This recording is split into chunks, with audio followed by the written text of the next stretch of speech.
Are you live? We are live. We are live. Welcome back, guys, to session 2 of the SOFO Smart Operator Fundamentals Online sessions. This one's subtitled It's all in how you look at things. We're starting to get into actually looking at some data and controlling smart. A lot of today is going to be about talking about controlling the views of smart and controlling what's sitting in front of us in our interface. So just to cover what we're going to be talking about in this session, we're going to start off, we're going to talk about linear versus log, both in banding and in scaling, and we'll talk about human perception. We're going to jump in with the spectrum measurements. So we're going to be working on the RTA. This is going to start to involve a lot of different things in the mix. We're going to look at measurement configuration, just dip our toe in that.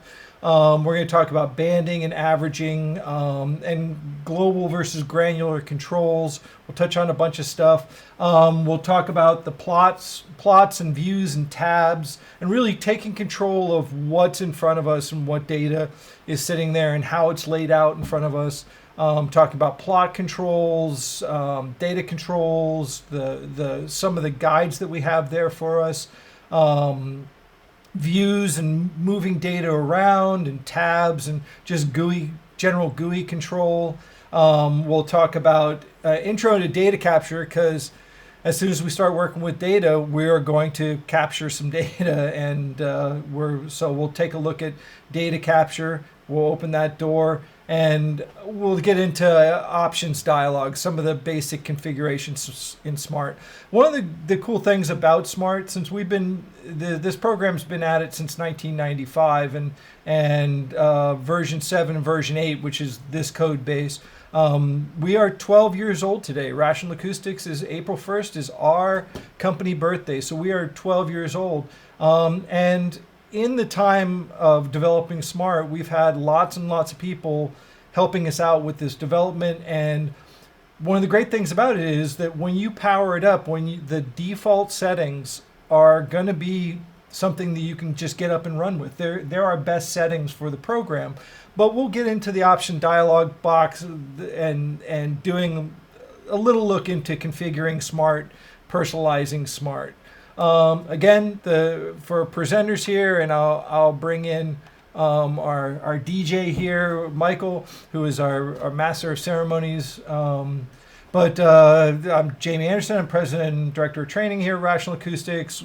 On Friday, we'll have Chris Tanjoris, who is our product manager and another instructor here. He's going to cover a session. It's going to be talking about the DI version and how it relates to what we presented. Maybe we'll throw in some other things.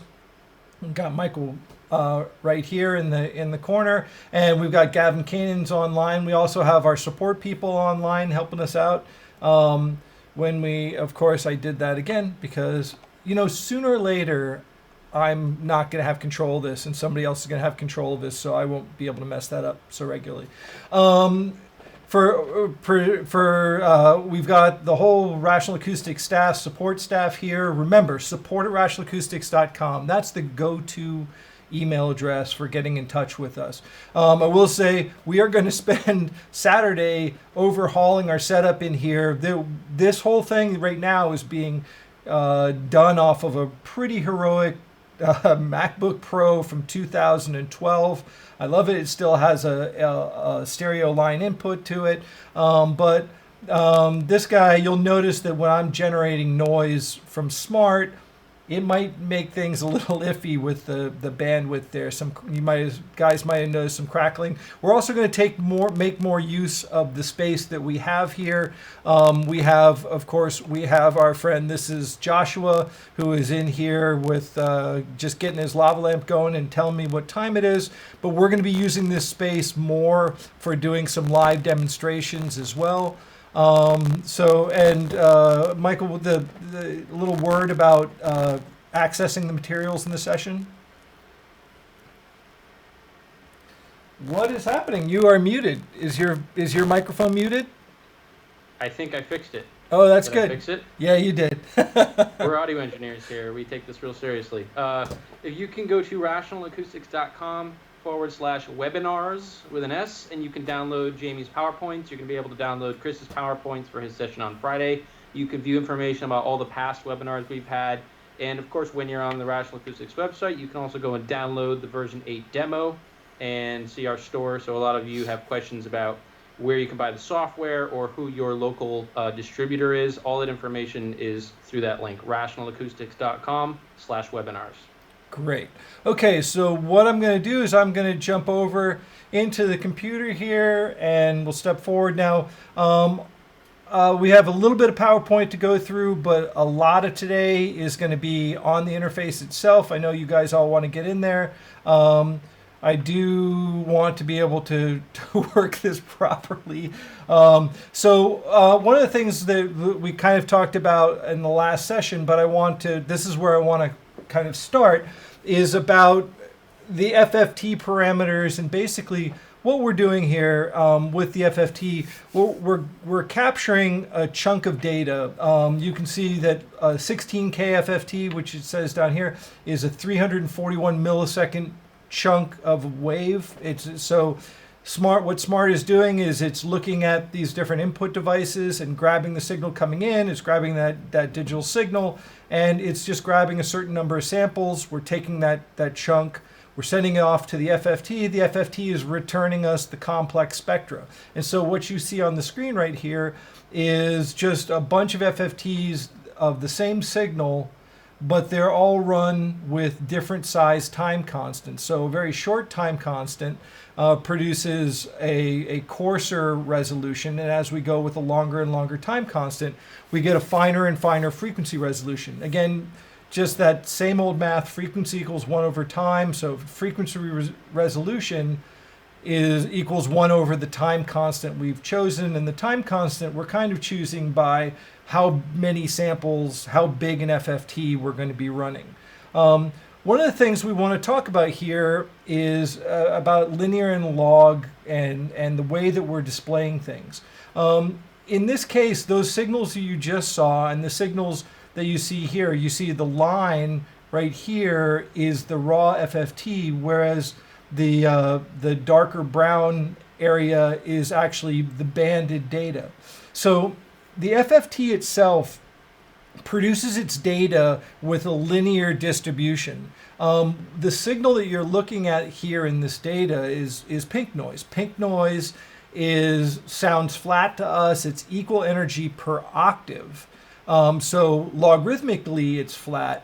Linearly, though, when we look at this, if we have an equal number of points per hertz, as we go up in frequency, we have a greater and greater number of points per octave. So we're looking at the scale of this display is actually an octave display. So you have 31, 64, 125, 250. So this is the scaling on this is octave scaling. And the banding on the spectrum it's 6 octave banding. And so this is one of the things we want to talk about is it's the same data, but in one case we have it banded effectively linearly, and in the second case with the RTA display we've got it banded logarithmically. So we want to let's talk about human auditory perception. So it's a little quote, physics is linear, perception is log. I gotta say, that's a quote that I'm not even sure he was making it, but it was a pretty brilliant quote. Sometimes you sit in on people's sessions just for the little chunks of wisdom. This actually I'm not gonna tell you who it came from, but his name rhymes with Bob McCarthy. But I was sitting there listening, and he was just describing this, and this, I think that's just a very incisive quote. A lot of the math we're using is going to produce data linearly grouped, linearly banded, linearly and can be linearly displayed. But let's talk about the human auditory system, because we're doing sound systems for people. So first, in our perception of frequency, I think we basically agree that we're talking about a range from the human audible frequency range from about 20 hertz to 20 kilohertz. That's 3 orders of magnitude, 1,000 times, or what's more realistic, maybe 30 to 18K. But what we're talking about here is a very wide range. If we looked at it in terms of wavelength, we're talking about a 17 meter, a 56 foot down at the bottom, really large effective wave sizes. And when we get up in the top, we're talking about really short ones, like 17 millimeters or about 3/4 of an inch. With the human perception, a doubling of frequency equals an octave to us. So the change from 40 cycles to 80 cycles sounds the same as 400 cycles to 4 kilohertz. No, it doesn't. Sorry. 40 to 80 sounds the same as 400 to 800. So a doubling of frequency is an octave. Now, if you look at linear bandwidth, 40 to 80 is 40 hertz in width, whereas 400 to 800 is 400 hertz. So in terms of bandwidth, up high, it's a greater bandwidth. The little drawing over here, you've got just an idea of the ranges where different instrumentation and voice and stuff like that show up in that range. Down at the bottom, we've got our mascots, Tubby, Muddy, Boxy, Honky, Barky, Edgy, and Sibilant. They are not based on actual people. I'm just going to tell you that, and you can believe me or not. But they're kind of our pets. It's just funny. Those are terms that, when we're discussing the audible range, we tend to use all sorts of terms. We also tend to use visual terms like it's bright or it's dark, for lots of high frequency or lots of low frequency. But this is how we're talking about this. When we talk about level, this is kind of interesting thing. Again, logarithmically, so the octave scale, that's a logarithmic scale. So as we're going up, we're talking about greater and greater bandwidth, sounding audibly the same. With sound pressure level or level, it's the same thing. We generally consider the threshold of audibility to be 20 micropascals is that threshold of audibility, and the top end is about 120 when we start to hit pain. We're talking about 1,000,000 times, from 20 micropascals to what is 120. Basically, for us, a 1 dB change is barely perceptible. 3 dB is about a noticeable change in level. 6 dB really sounds like a change. 10 dB sounds about twice as loud. 20 dB about 4 times as loud. But basically, as you're increasing in level, the change from 90 to 100, and your perception, even though you're going orders of magnitude, you got a log. How did it say? You perceive a logarithmic change as a linear change. I think that's a horrible way of saying it, but maybe we can get to a better way. I've just hit a wall with being able to describe things. Actually, now here's the thing. I was just reading this the other night, but I thought this is pretty whack. But this kind of gives you an idea of what we're dealing with. This is from Brule and Care. And this was they have some really cool tech notes published on their site. They're masters of making microphones and things like that. But they were describing, the mechanism that is microphone that we're relying on to be able, that transducer, to change the oscillation in pressure to an oscillation in voltage. And they were just trying to give you an idea of the scale of the movement. So this is with a 12.5 millimeter capsule. And all it's saying is, so we're assuming the thickness of the diaphragm is about 5 micrometers. We are seeing the distance between the diaphragm and the back plate is about 20. So what's quite interesting is that when it's detecting something at 60 dB, a fluctuation at 60 dB in that case, the movement of that diaphragm is about 1 angstrom, or a tenth of a nanometer.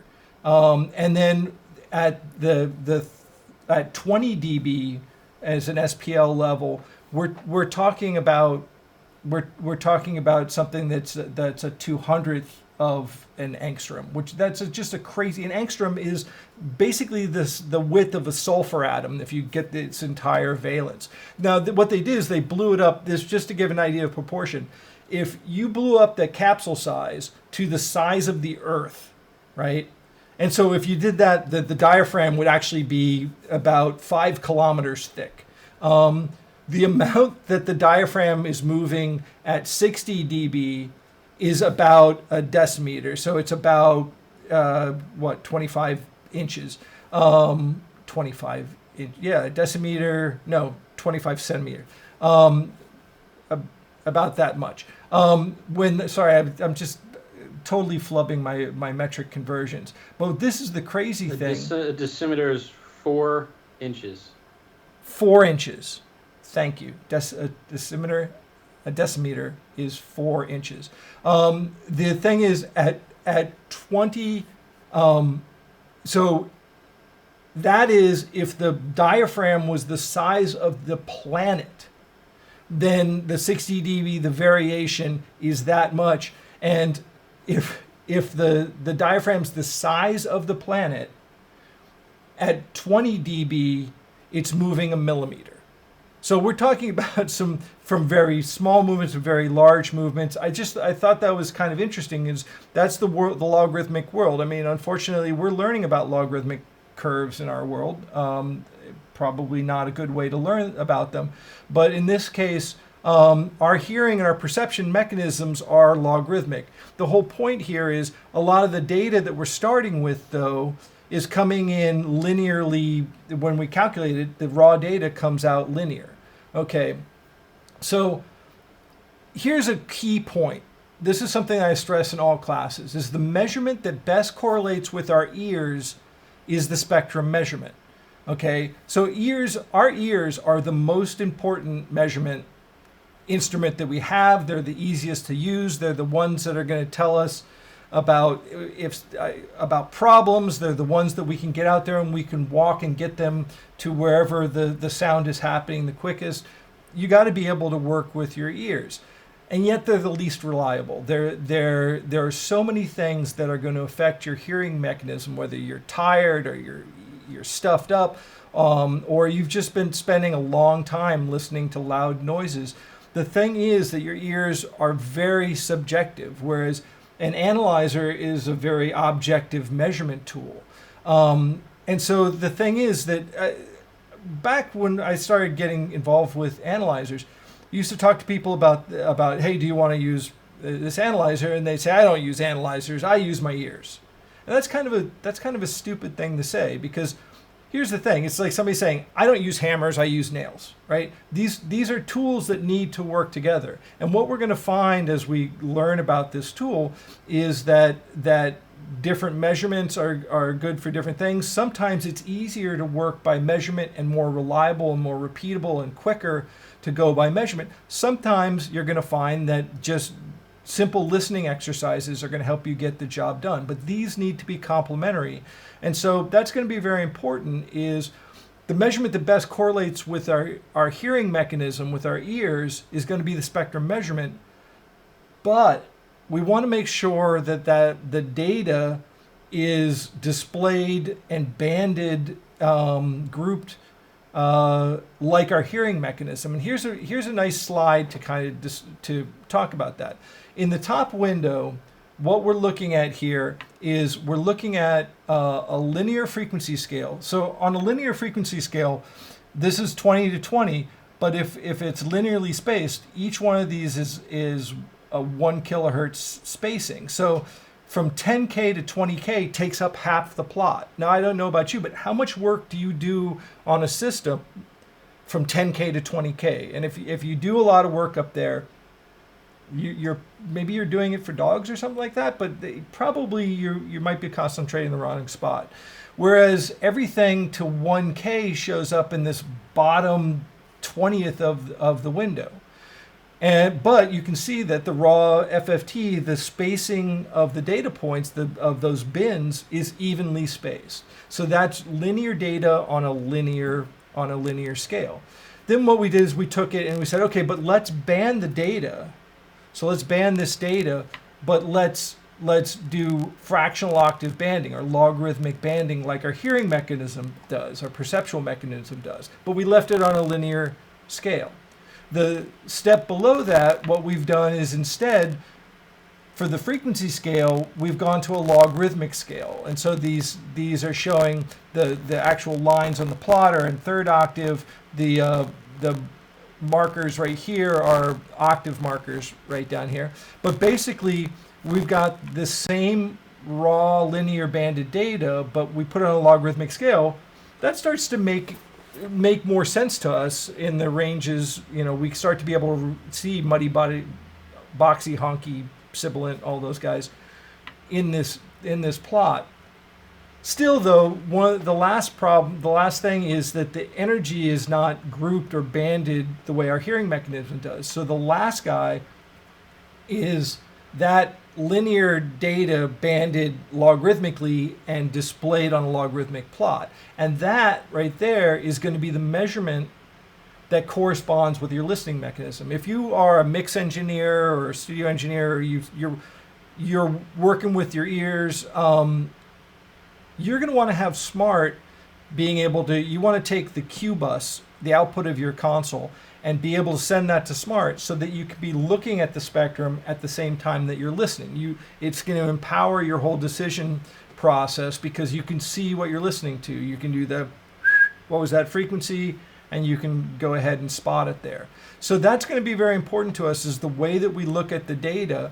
Imagine if you were making decisions on this top data. It's, I'm wondering about the level of boom to right here. Here, there's a lot of boom compared to once I balance it out with logarithmic banding. I got as much boom as I do. Okay, so what we're going to do is we're just going to jump over into Smaart. We'll come back. That slide just has some recommended reading. It's a few books but there are many books that we can recommend. But what we're going to do is we're going to jump over to Smaart, kind of where we last left off.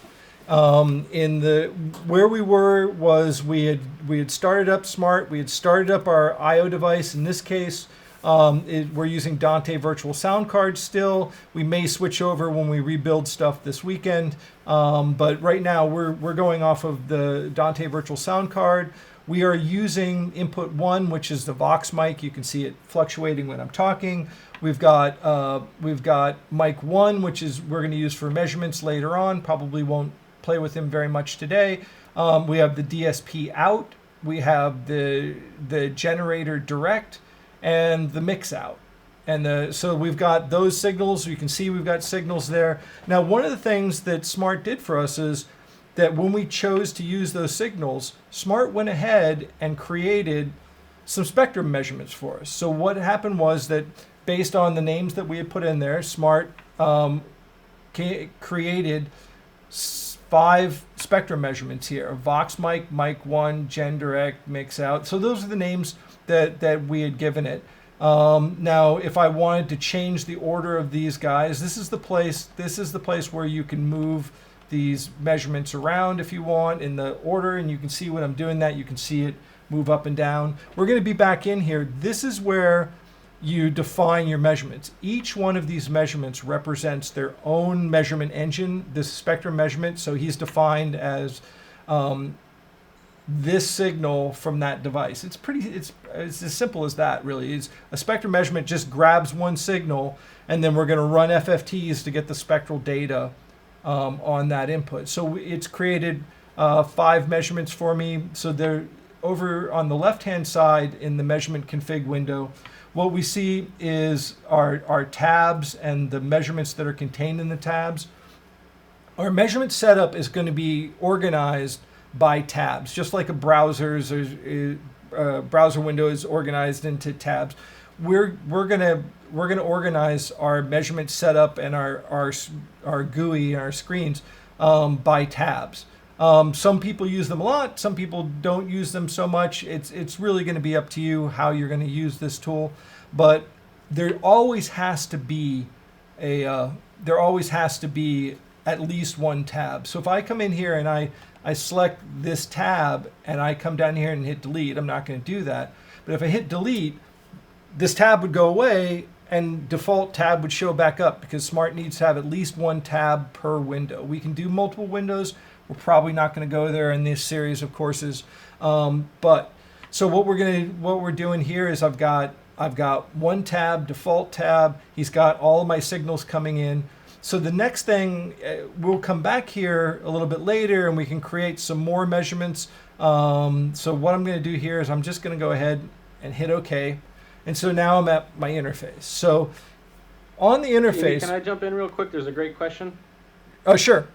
The question is, does taking a measurement in linear give you a lot finer resolution in the top octave, and is that beneficial? What we I was just about to repeat it so that you could hear the question, because that's a normal class thing, but you could damn well hear the whole question. So, well, basically, what we want to end up with is a constant resolution, so that we want something that's I don't know. We want something that's constant logarithmic resolution. Like we here generally, we kind of use a 12-tone scale in Western music. I like to have 24 points per octave resolution or 48 points per octave resolution. The problem that we ran into, and if I jump back over into this guy and I go back,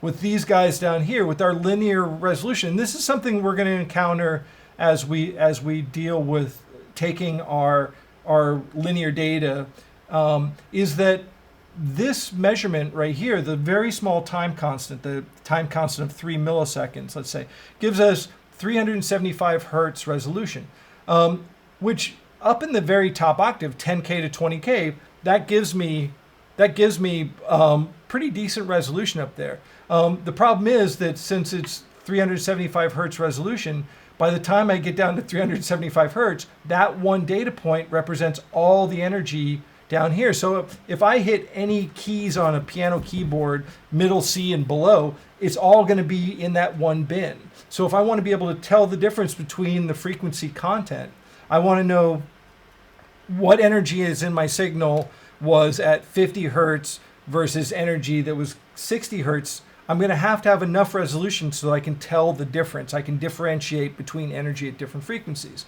And so what we find is, and we're going to play with this in just a second, is that as we open up our time constant, we get bigger chunks of data, we get finer frequency resolution. Now, you don't have to remember any of what I'm just about to say, but basically, this guy down at the bottom, he's a 32K FFT, 32,000 sample FFT.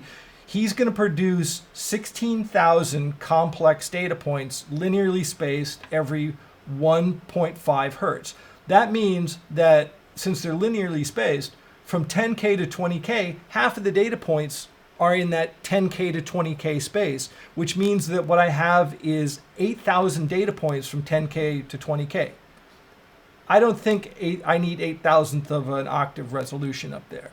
So in general, we're going to shoot for a resolution that correlates with the human listening experience. We're going to want to look at having good fractional octave resolution. So I'm going to want 48 points per octave up here, and I'm going to want 48 points per octave down low. Now, I think you can already see it coming, is that, well, if I want to get good resolution down low, that means that I'm going to have to use bigger time constants so I can get that finer differentiation down low.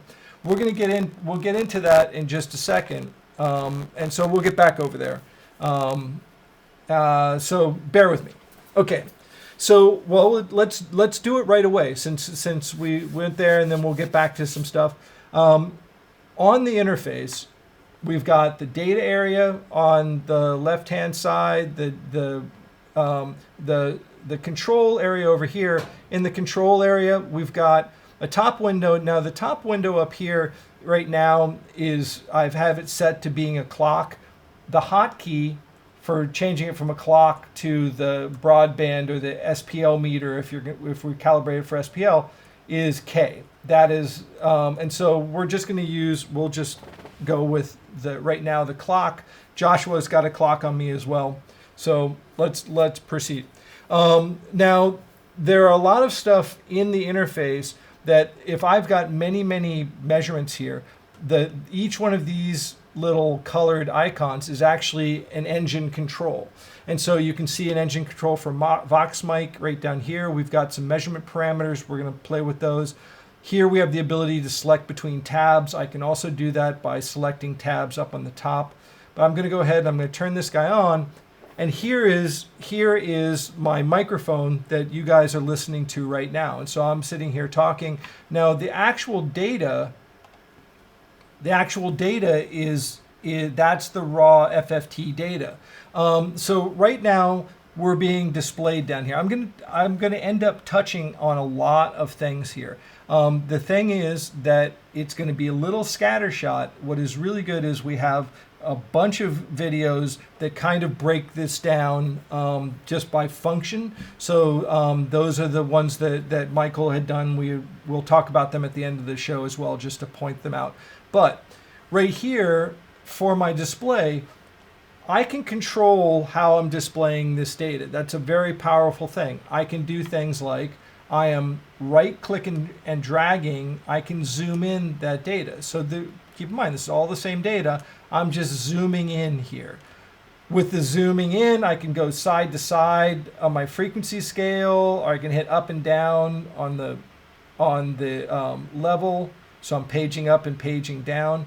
Now, here's one of the most important commands you're going to learn with Smaart, is because we can zoom in and we can change the aspect ratio and what we're focused in on the plot. But to get you home, this is the Mr. Wizard Take Me Home, is by clicking on the frame of the plot. Just by clicking on that will bring us back to the default resolution. Now, the settings for this plot we can access those in the spectrum options. So in the spectrum options, like all things in Smaart, you can get there multiple ways. I can go to options and go down here where it says spectrum. You notice also that option S is the hotkey to get there. So I could hit option S and get to that control. And one other place that you can get there is on the screen, there's where it says spectrum at the top of the control bar. All of these things are going to take you to that same control place. And so we've got the frequency scale right here. Now, with the frequency scale, I'll take that frequency scale and I'll switch them over to a linear frequency scale. Okay, a couple things about operating Smaart. Okay, the first thing is that whenever you type in data into a box, type a number into Smaart or a name, remember to hit enter so Smaart will take it. The other thing is when you're in option dialog box, if you change something, hit apply if there's an apply button there. That you won't always have to do it, but it's better that you hit apply. You just reflexively, when you change something, hit apply. So we'll jump out of this for just a second.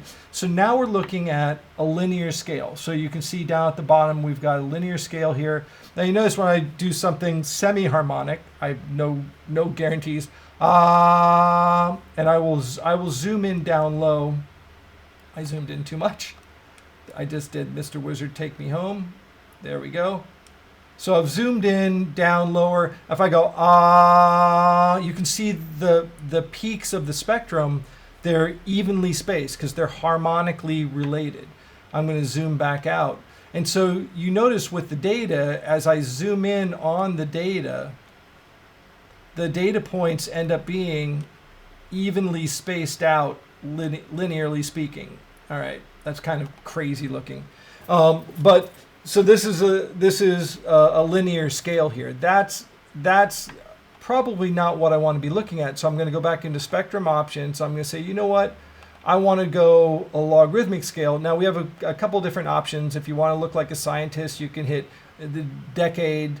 I apply it down here and you see that the frequency markings are in decade markings. What I'm going to do is I'm going to go to third octave here. And so we're going to look at the third octave marks right there. And so now when I do something harmonic or close to harmonic, you notice that the peaks in the spectrum get closer and closer together as you go up, because the spacing between those peaks is equal. They're equal bandwidth between them, so they might be spaced every 600 cycles or so that as you display it on a logarithmic scale, it looks like they compact together. You also notice about the data is that up at the top, as you go up, you get more and more data points. In fact, twice as many data points every time you go up an octave. So here we're looking at linear data on a logarithmic scale. So what we're going to do is we're going to take this raw data and we're going to band it logarithmically, this raw linear data. So we're going to band it like our hearing mechanism does. Now, before I do that, let's talk about the FFT size. What I'm going to do is I'm going to go ahead and I'm going to turn off the microphone, because trying to show you the data. And what I'm going to do is I'm going to turn on the generator output. Now, in this case, this is pink noise. So this is constant. It's pink noise sounds flat to us. It's equal energy per octave. Doesn't look like that this way. So what I'm going to do here very quickly is, and also I'll turn the Vox mic on as well, because there's two different things I want to show you. And I tell you what, this is what I'm going to do. I'm going to separate those two guys out. I swear to you, I will tell you how I did that in just a second. That's what this class is about. Okay, so I've got the Vox mic up top. I've got the spectrum, the pink noise spectrum down below. So what I'm going to do is I'm going to go back into the spectrum options, and up in the upper right corner, you can actually see the FFT size setting. So when you hit run on the engine, so when you hit this button right here is run pause. This circle is hide show. So if I pause, that there's an X here in this little circle. That means there's data there, it's just paused. And so the basic functionality is when I hit run, it unhides the data. When I hit pause, it hides the data, but there's data there. Okay, so I could run the engine if I wanted to and hide it. There are certain circumstances where you'd want to do something like that. You can also see below it the input bar. Just to give you an idea, that's about 40 dB down from full scale. This is where it turns from green to yellow. That's 12 dB down from full scale. Where it turns to red, that is it turns red is 6 dB down. And then if I clip it, the whole thing turns red when I clip that input. Okay, so I've got my data coming in. I'm going to show that data coming in. So what I'm going to do is when I hit run, what Smaart's doing in the background is it's going, and we've got the spectrum right now set to using a 16K FFT. That's the default. You probably will never change that. But as soon as you hit run, what Smaart's going to do is it's going to take 16K chunks of data, which is about 341 millisecond chunk of data, take that data, send it into the processor. It's run an FFT. It's going to take that data and it's going to throw it up on the screen. And then it will run a 24th of a second later. It's going to run it again. So we're running what could be called overlapped FFTs. So we're running an FFT every 24th of a second. We're running 24 FFTs a second.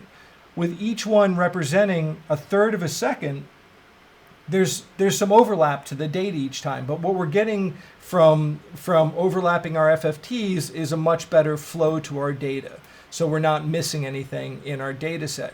So what I'm going to do here is I'm going to go into Spectrum, and just for the fun of it, what I'm going to do is I'm going to, instead of a 16K, I'll drop it down to a 256 point FFT. I'll hit apply. And there we've got this guy running along, and you notice that we lose frequency resolution. Now, he seems a bit faster and jumpier and cheetah on caffeine or whatever. Really kind of jumpy. But the problem is we have horrible frequency resolution. One of the keys for a frequency analyzer for our RTA is I'm going to want to have really good frequency resolution. So what I'm going to do is, instead of going to the smallest FFTs, let's go to the largest guy, our 32K FFT, and I'll hit apply. Now this is the largest FFT size we can run in real time.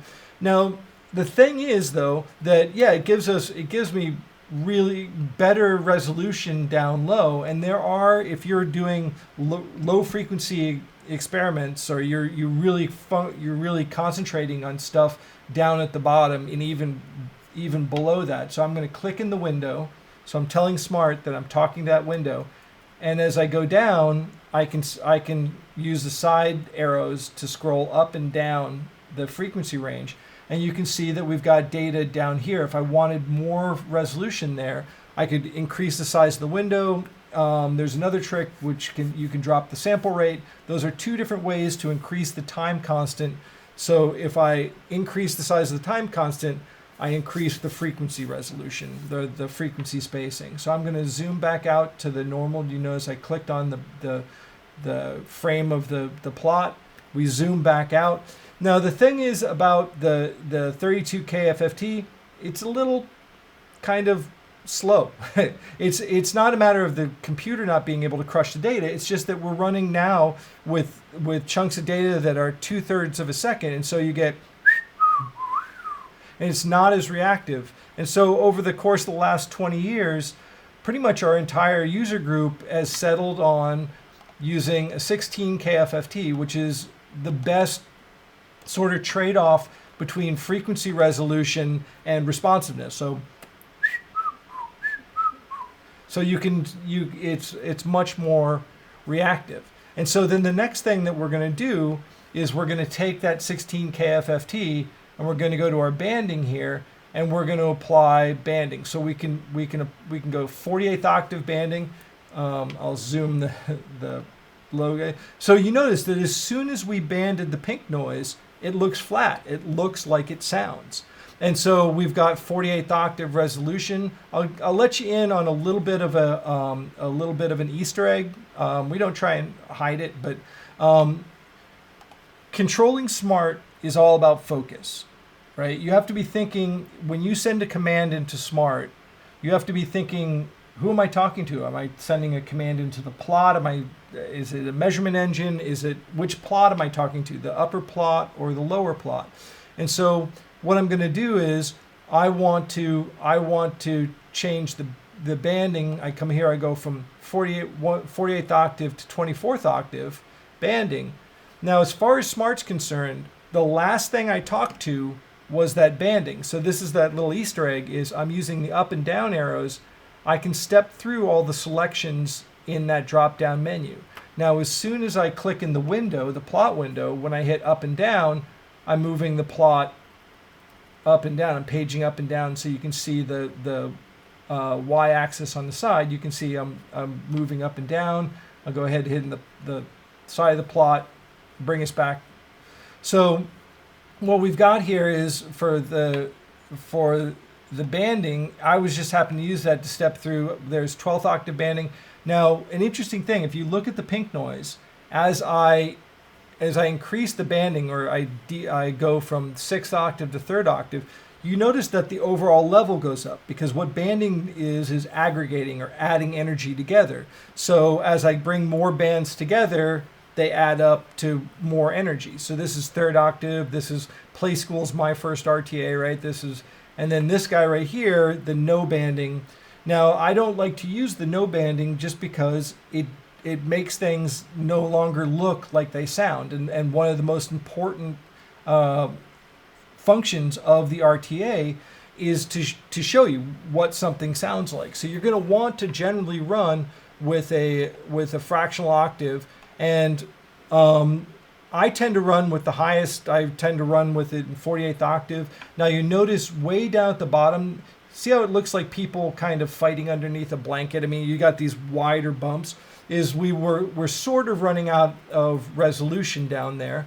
So if it was absolutely critical to have a little bit more definition in the octave below 31, yes, you would go to a 32K FFT or other things. But here I've got my spectrum set up.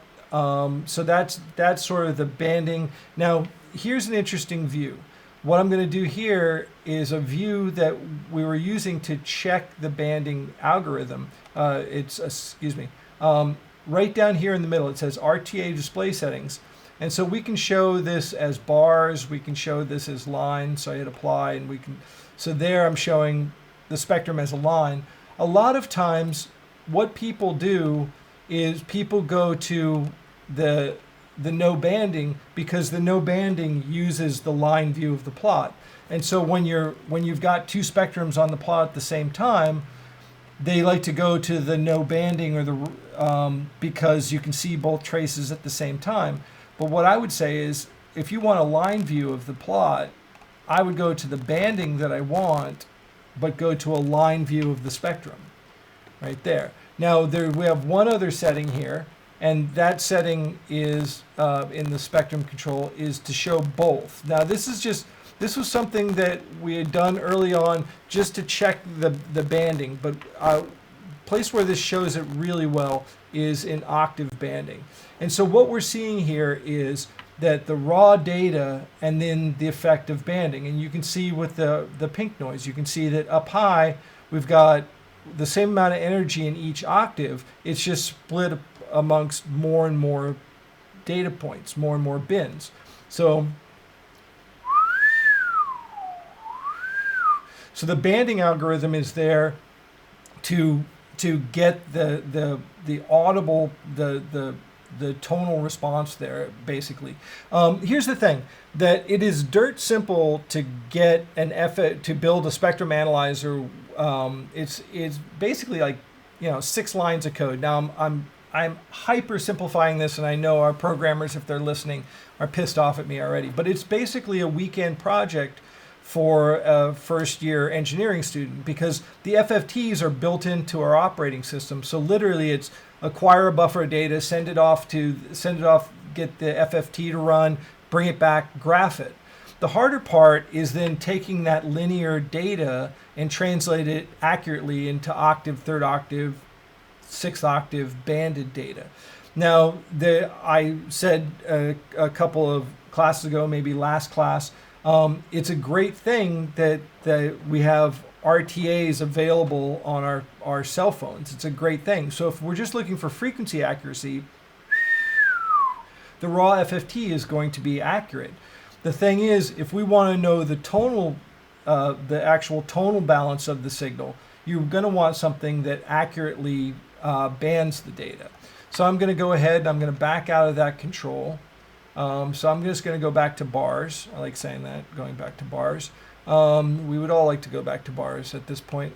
So now I've got my two spectrums right here. So we took a look at the banding, the FFT settings. So I want to talk about a few of the controls here.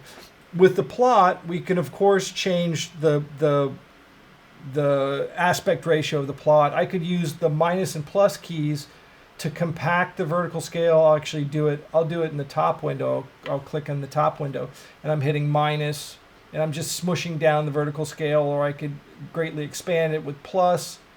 And so now I've got a very expanded vertical scale. And as always, I can click on the plot, the frame, and zoom back.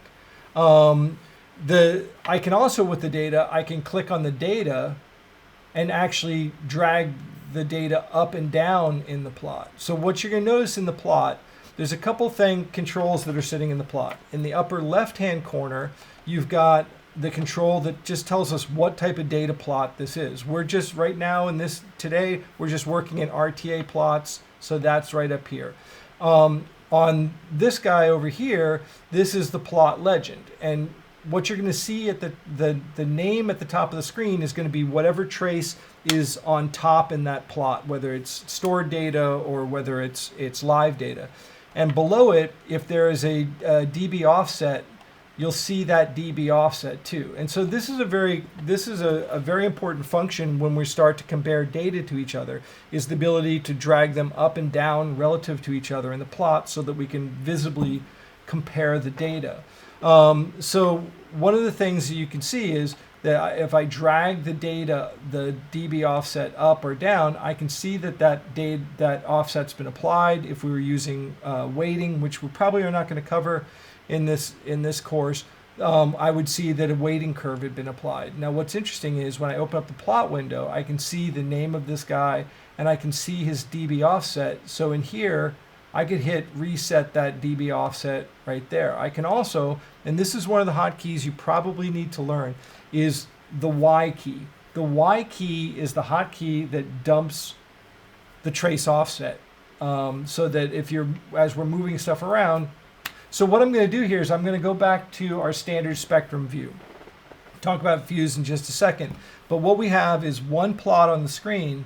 So all my spectrum data has to show up in this plot. So if I have any live data or stored data, it's going to show up in the screen. I have a stored spectrum of pink noise over here. I've got a stored spectrum of white noise. Now, this was done with a white plot background. What I'm going to do is, for that data, I'm going to click on the data, that stored data, and you can see there's hide show. So that X means that the data is hidden, means it's shown. I'm going to come down here to info, and I'm going to go to the data color, and I'm going to say, let's put a nice color. Let's put a nice peach color. Use this swatch, apply it. So there's my white noise or yellowish noise. So I'll hit OK. So that for any stored data, you can go in and pull up information about that stored data. We'll get back to that later, but this right here is white noise. Now, the interesting thing about white noise is that it's equal energy per hertz. So if we look at this in the raw unbanded data, he looks flat because we have equal energy per hertz, whereas the pink noise, which is equal energy per octave, with the linear banded data, looks like he's going downhill here, get less energy as we go up. So I'm going to go back over to 48th octave display. So now I have a window that I've got all sorts of stuff going on. I've got 3 traces in the window. So in any window, once you have multiple pieces of data in the window, we have to bring in the concept of the Z order. So there's a stack. Obviously somebody's on top, that's white noise. If I hit Z is the hotkey for stepping through the Z order. So now I have the microphone in front of the pink noise, in front of the white noise. You can see that Z order in the plot legend. So this is a very handy tool that when you've got a bunch of stuff in your screen, you can open up the plot legend and you can see what order the stuff is in. I could bring Gen Direct to the top. I could bring white noise to the top. I could bring the microphone to the top.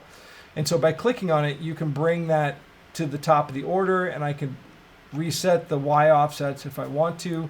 I can also interact with the data on the plot. So if I wanted to bring the pink noise to the top, I could just click on the blue trace there, and that would bring him to the top. I could drag him down. I could click on the green trace, bring him to the top.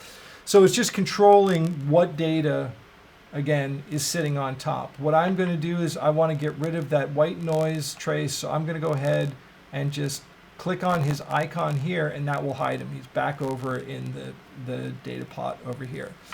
Okay, so what we have right there is just working with the Z order of the traces. Again, the hotkey for stepping through the Z order is in fact Z. It was a well-named hotkey, and I can get rid of the command Y dumps all the trace offsets, whereas Y just dumps the trace offset on the top trace. That's a good hotkey to remember, because later on when we're comparing data to each other and we're trying to figure out which signal or which system is louder, or what we're going to want to do is make sure that we don't have trace offsets pulled in that are throwing off our ability to compare one trace to another. So we need to have that hotkey to dump that guy out. Okay, so what we have here is we've got these 2 traces, these 2 measurements in the plot at the same time. Now, a couple things. You've seen me moving around I had 2 plots, I had 1 plot. Basically, the way that Smaart's plot area is set up, you can have 2 frequency domain plots or 1 frequency domain plots. That's the standard setup for it. If you look down the right-hand corner, there's our view controls. These are sort of outdated, but they're left over from earlier versions.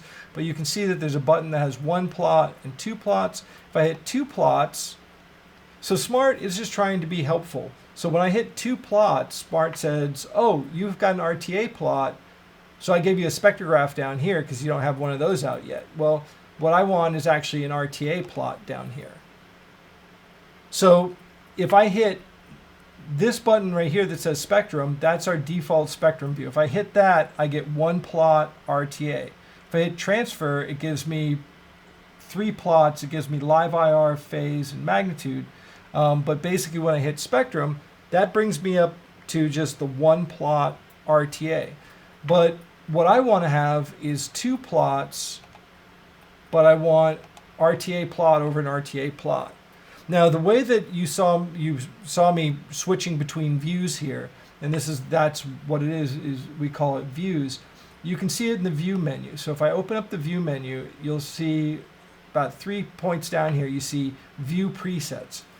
And so the hotkeys, the hotkey S gives me the spectrum view, T gives me the transfer function view.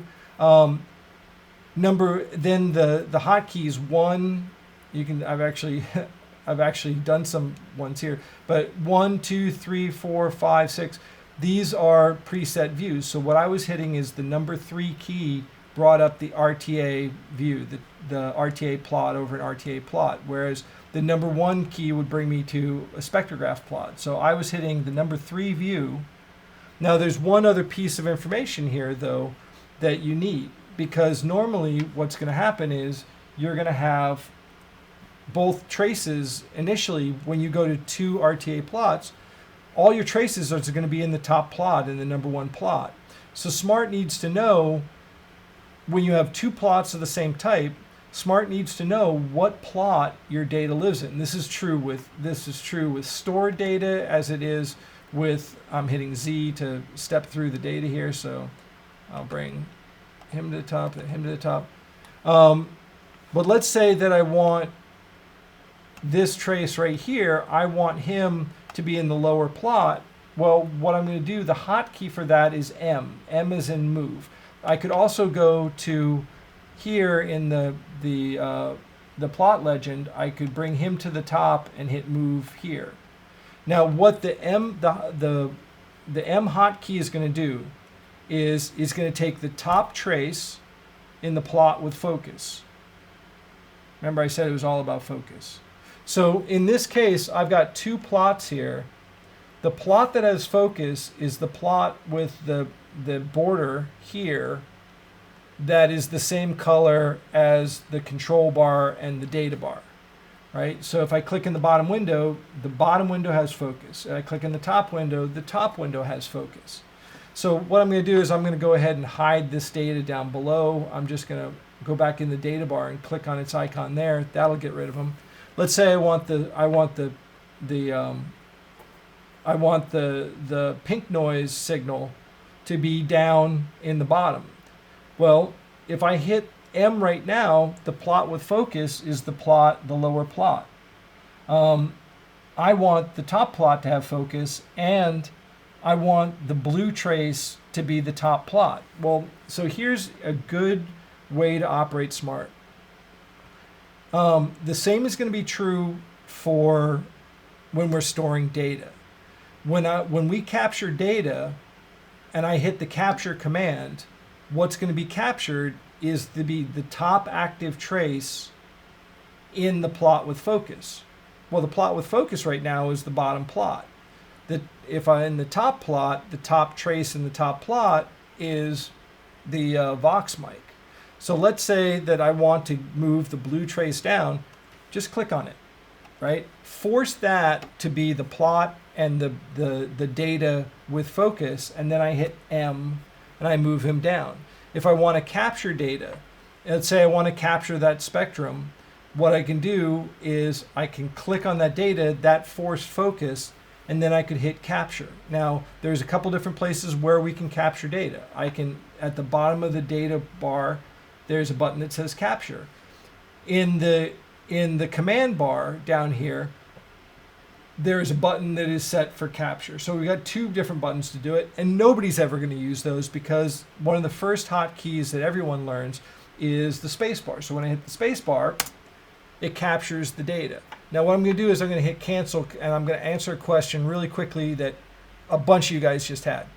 What gets captured? So let's capture the spectrum up on top. Let's capture the Vox mic. So I'm going to click on him. So I've told Smaart, hey, I'm talking to that trace. And then I'm going to do this. Right? And so what just got captured? Well, it's the Vox mic. It gave it a really nice name, Vox mic 1. Okay? And so when I hit OK, what got captured? Well, what got captured was that trace at the moment I hit capture. So even though other stuff happened, you can see that he was left with that peak in the data, and you can see that data up in the upper window. A couple things to talk about here. The banding of the data is part of the plot. So what did we actually capture? Well, what we captured, as I stepped through the banding, what we actually captured was the raw data. So the banding is applied when we're showing the data to you, but what's actually captured and written to file is going to be the raw FFT data. So we're going to capture in highest resolution, and then that's going to be a function of what's going on in the plot. Okay, so what I'm going to do is I'm going to go ahead and hide that data right now. And so now we've got our two traces. I'm going to go back to my normal view. I tend to run in 48th octave resolution here, and so we've got our two traces going on. Now, this whole game, in using the analyzer is all about feeding you, because you're the analyzer. And so this is why I highly recommend that you be looking at spectrums in fractional octave banding. Because that's going to relate really well to your hearing mechanism. Now, when we're looking at this right here, the next guy I want to pull up, now here's an interesting thing. We've got two controls on this top screen. We've got banding and averaging. They are not necessarily the only controls, but they're the only controls that you're going to really use on an ongoing basis. So while there are a lot of places where you can vary Smaart, you can change controls. We're going to dig into the different controls that we have here. The thing is that if we put all the controls for all the engines up on the top level of the screen, you'd have a screen full of controls and no room for data, and it'd be impossible to control. So basically, the controls that we use on an ongoing basis, the ones that you're going to be messing with, you notice that FFT size is not in here. You're not going to be going in there and changing the FFT size in general. The 16K FFT provides us a really good resolution, but it's got good responsiveness. You don't need to worry about that. In general, you're just going to care about how you're banding it. So the other thing you're going to make a decision about is going to be averaging. In the averager,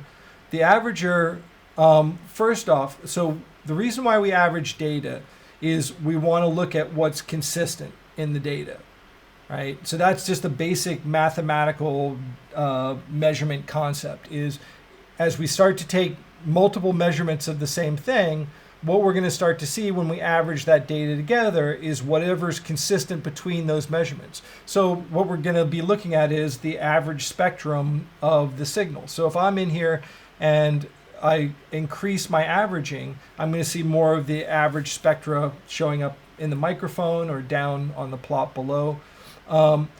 So we have two different types of averagers here. We have FIFO, which means first in, first out, and we have integrators.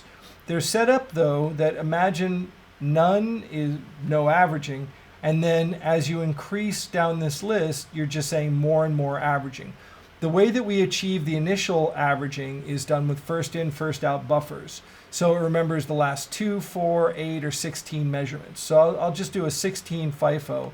And so what you'll see is the data goes into the averager, and then after it's been in there for 16 measurements, it falls out. So a spectrum, when you're looking at the FIFO measurement, it gets kind of herky-jerky. Hey, ho, he, ha, who, right? And so in the FIFO averager, all the data has the same weight, right? And so when the data goes in, it's in that averager until say in this case, the 16th measurement happens, and then that old data falls out. Whereas with an integrator, what an integrator is doing, and I'm going to go down to the bottom. There's two special case integrators, fast and slow.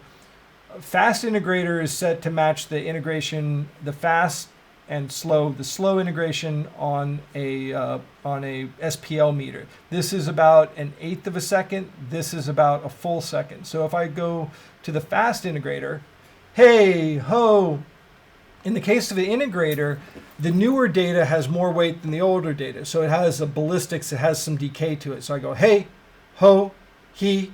Now most people tend to like either the no averaging when they're looking at spectrums, or the integrators with those ballistics, you see some decay there. So if I was taking it and I said, hey, what's going on with this signal? I've got my vocal channel, I'm hearing something annoying on it, which is it's just my voice, guys. My voice is annoying.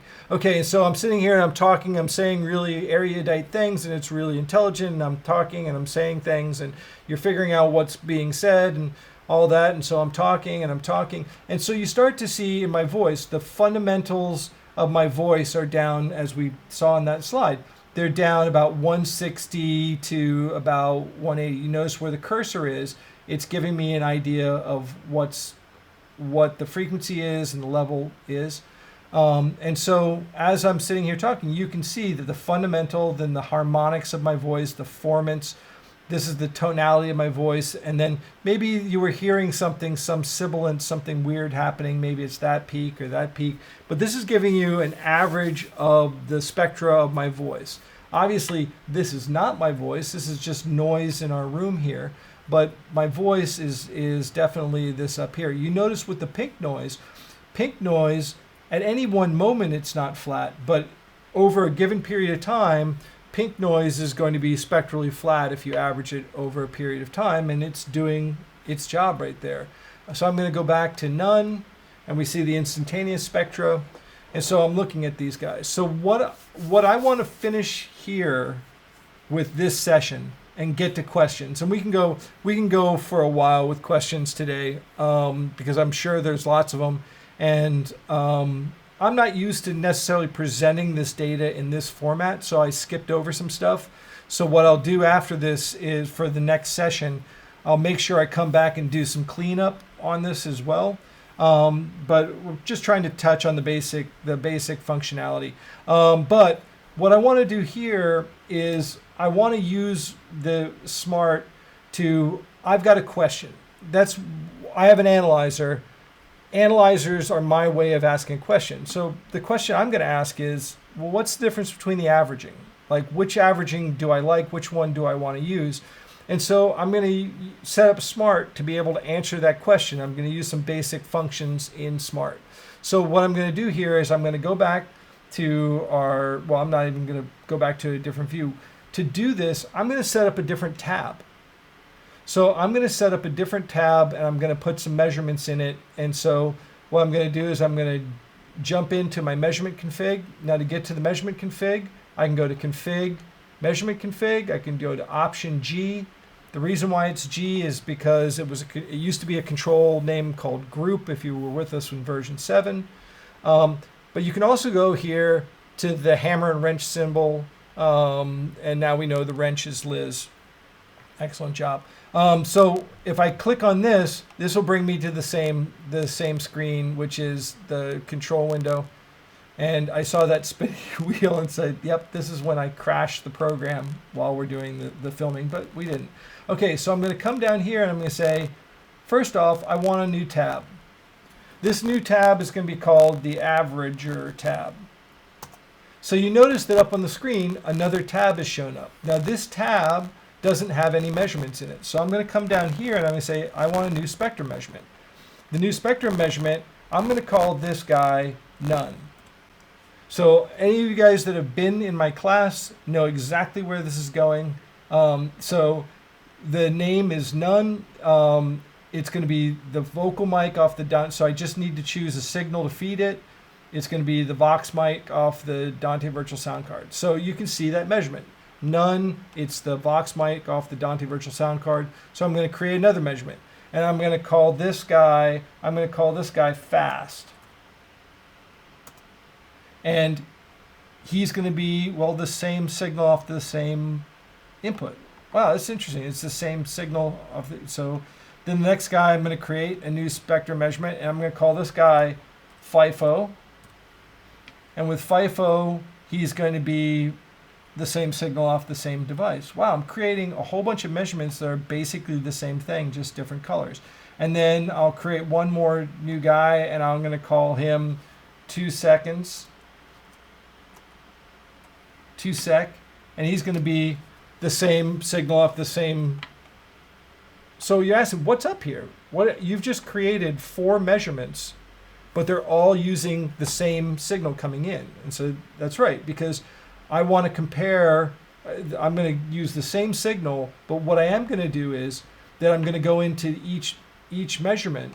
So up here, this control that's showing up on the screen is actually the control for whoever's the top measurement, whichever measurement has focused. In this case, the Vox mic has focus, Gen Direct, so that measurement, so that's the controls. What I'm going to do is I'll go ahead and open this up. I'll just double click on this measurement. And you notice that there's a box over here that says use global. Now the spectrum measurement is a simple measurement. It doesn't have a lot of different settings. So it's easier to show you it with the spectrum measurements. We'll do it in a week or so when we do it with transfer function measurements. Those are a much more complex measurement.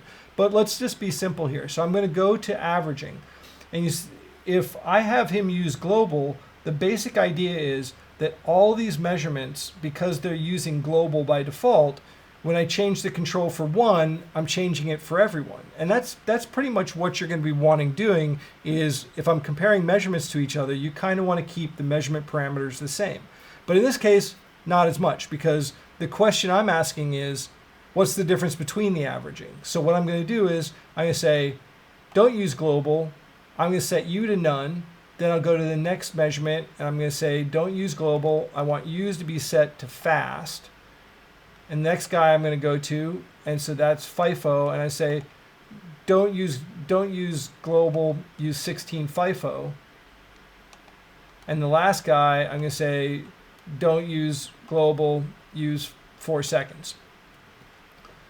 I am doing this to piss off the obsessive compulsive among you, setting the averaging to 4 seconds, but we'll relieve the tension coming up soon. Okay, and so I'm going to go ahead and hit OK. Now, right now, the tab that we're in is the default tab. So we've got default tabs, measurement engines right here. So I'm going to go back over to the tabs up top, and I'm going to switch to my new tab, which is the averager tab. I could have also gotten there by coming over to the tab control here and switching to the averager control.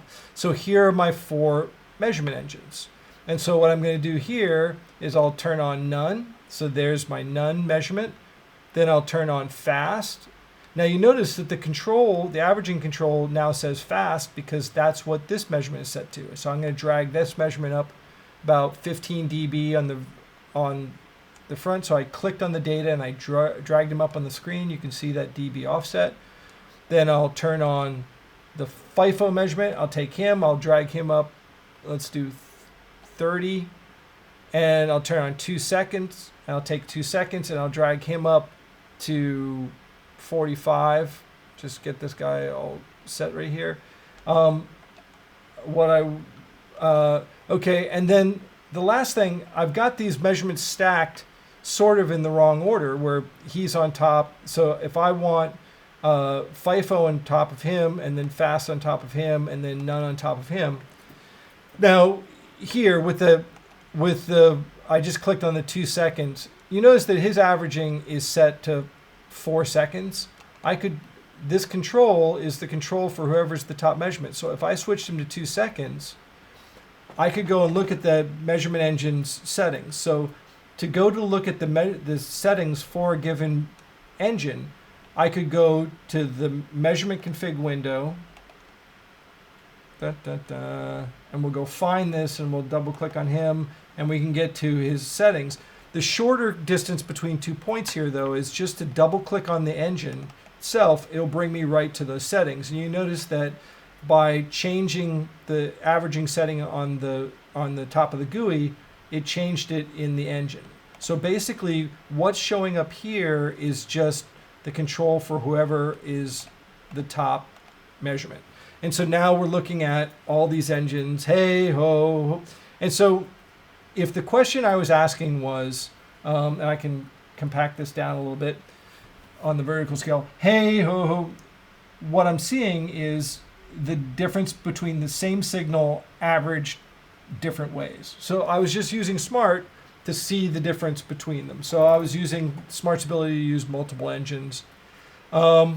So this is where I was trying to get to today. There's a couple things I skipped over. I will circle back around, but we're at hour and 15 minutes here. What I'm going to do is I'm going to open up and bring Michael back out over here. Hold on, I got to get the control here.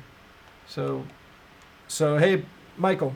Hey, how we doing? Yeah, we're waiting for you to to activate the amplifier. So go ahead. Oh, did it come on now? Yeah, it did. It just takes a second for the bottom end of that system to show up.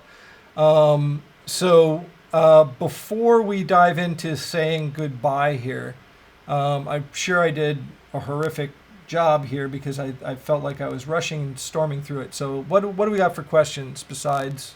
A lot of folks are curious. Can you talk about the multi-spectrum view? Okay, cool. Multi-spectrum view. What's great when I opened up and it's the view here, one of the things that the last guy, so number 1, number 2, number 3, number 4, number 5, all these views they start off with a preset, like spectrograph. Number 2 is spectrograph over spectrograph. All of these are 2 pane views, 2 frequency domain pane views. There's one special guy, though, which is 0, and that's reserved for multispectrum. So there's the hotkey 0. What it's going to do is it's going to assign each spectrum to its own window. So what I could do is I could go back to the view I was just in, which was the spectrum view. I could get rid of all the trace offsets by hitting reset all the trace offsets. And I could go to the 0 view, and now I've got all the spectrums, all the engines in their own window. So if I jumped over to default tab, and the classic, when you're setting up Smaart, one of the first things you need to do is check your input signals, right? So when you're looking at the config, IO config, you can see I've got 5 signals coming in, but you don't exactly know what those signals are. You don't know if, so it's a lot easier to just go ahead and jump into your default tab. You could turn all of those measurements on. You hit the 0 key, and we've got a spectrum for each guy. So I can test this microphone right here.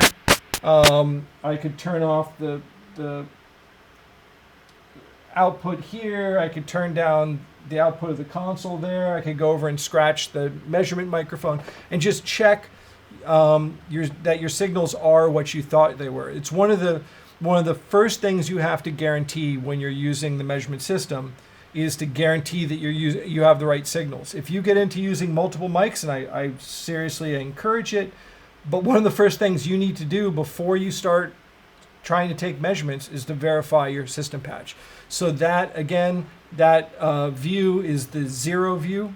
The number 1 view is spectrum, spectrograph. Number 2 is spectrograph over spectrograph. Number 3 is the RTA plot over the RTA plot. I was using that. The S key is the default spectrum view, which there's a button on the plot to also get there. But as you guys had seen before, I had been using that view to check my signals. I generally start up there. That gives me, hey, I'm ready to go.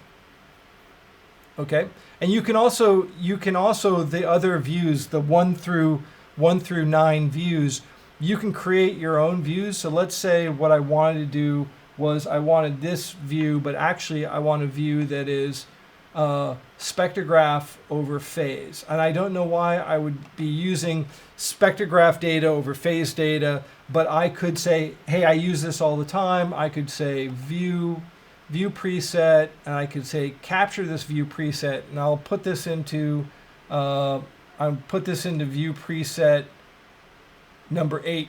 That was called Impresso. I'm going to keep the name Impresso. I'll just call this what? Okay, and so the data is still, it's not changing the data anyway. It's just changing what's on your screen. So if I hit the number 1 view, number 2 view, here's the RTA over RTA, here's number 8 view, which is the what view, and here's the multi-spectrum view. Now, if I turn off a spectrum, so I turn off these 2 spectrums, when I hit the multi-spectrum view, I'm only going to have a plot for the running spectrums that are going along.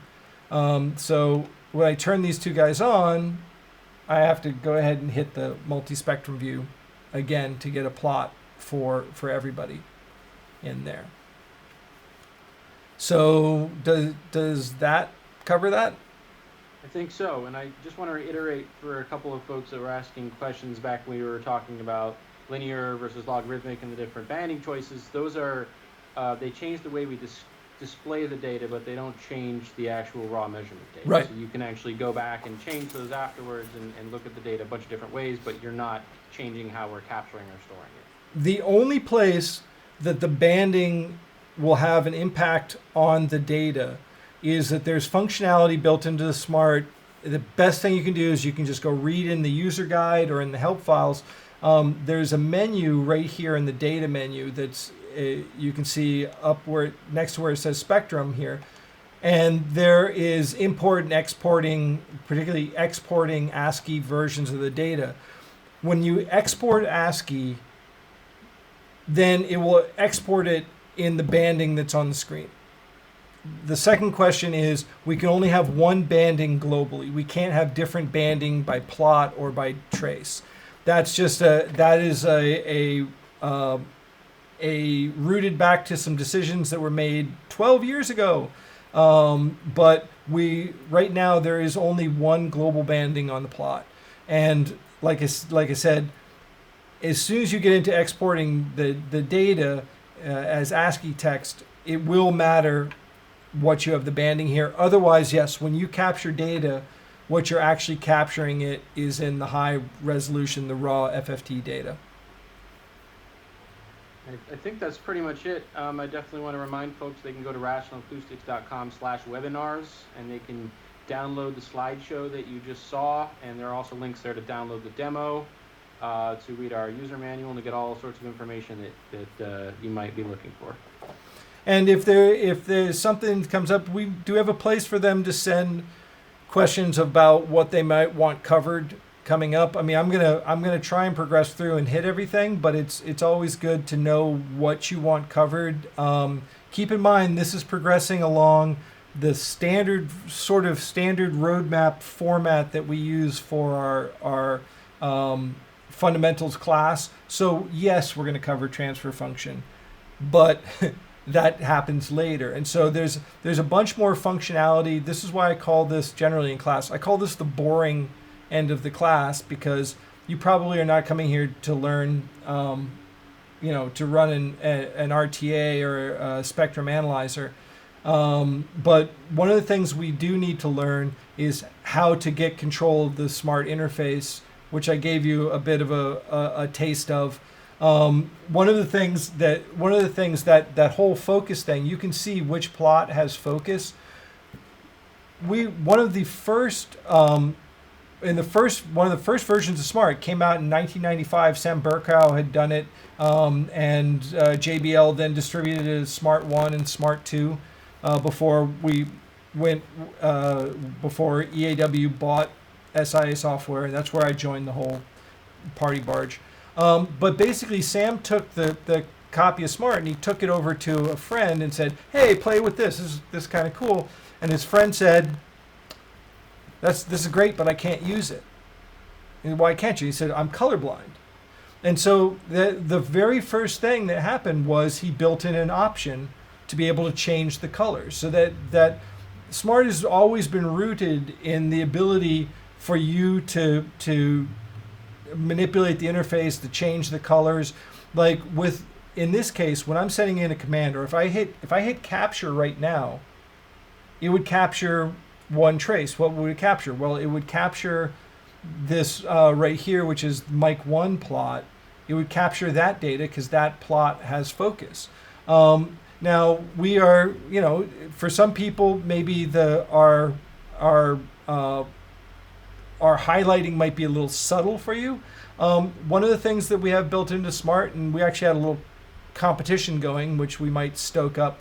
The options, we have the ability, we have a thing called a skin manager where you can manipulate the colors in the interface. So if you're using the full version, you can't do this I don't believe you can do this in the demo version, or if you can, you can't save them. So built in, if we go to view and skins, Smart comes with a default dark, which is the color settings we've been using, or we have default light. So if you've been sitting in a dark room watching this, that must have given you a bolt of light there. The default light settings, the high contrast settings, generally if you're outdoors in high light, this is a good setting to be able to read it outside. When you're indoors, this throws a ton of light and probably not a great way to be looking at it. But you also have the ability to create your own skins. So what I created was new dark hotness, which was just a version of the dark skin that makes it more obvious which plot has focus, right? You can see which one's more focused, and we've had fun contests about who could make the coolest or ugliest skin. Here's the new blue. That's a version of the light. I'm particularly proud of the Madras setting that we have. It's a Fiesta, and so I tend to run with when I'm using the dark setting, I use the new dark hotness for class. And the only reason why I do that, or if I'm teaching class and I'm on a tired video projector, I'll use the high contrast view. In fact, I tend to use the high contrast view a lot. But if I've got really good contrast, I'll use the new hotness because it's just more obvious what's highlighted. So I'll go back here we'll jump back over. I'd like to thank you guys for taking the time here. And Rational Acoustics, thanks for coming by, and I will see you again next Monday. Chris will be in here on Friday to talk about what's going on with with DI. Thank you. Be well.